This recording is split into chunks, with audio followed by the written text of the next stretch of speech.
Detik-detik kematian Amel, ada paket datang di hari kejadian kasus Subang. Tewasnya Amalia Mustika Ratu alias Amel dan Tuti Soehartini dalam kasus Subang masih jadi sorotan. Beberapa fakta baru pun terkuak termasuk pengakuan Danu dan Yosep yang resmi ditahan. Kasus Subang sendiri diketahui terjadi di Jalan Cagak, Subang, Jawa Barat. Selain fakta baru, ada juga beberapa flashback atau kilas balik yang terkuak ketika hari H kejadian kasus Subang. Salah satunya yang viral di sosial media dan membuat publik kembali teringat dengan sosok kedua korban tewas.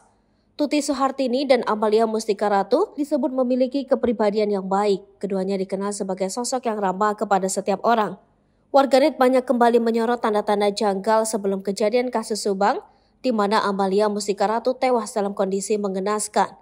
Amalia Mustika Ratu sempat mengabadikan momen terakhirnya dalam sebuah foto. Tak hanya itu, wanita cantik itu juga menggunakan tas samping berwarna hitam dengan tali motif kotak-kotak.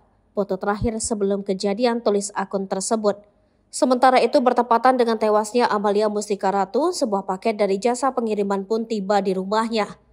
Setelah dilihat dari tampilan luar, paket yang tiba itu rupanya alat kecantikan. Terlihat jika pengirimnya berasal dari Surabaya, Jawa Timur dengan nama Blinsk Beauty. Dampak produk kecantikan yang dipesannya sudah sesuai syarat BPOM.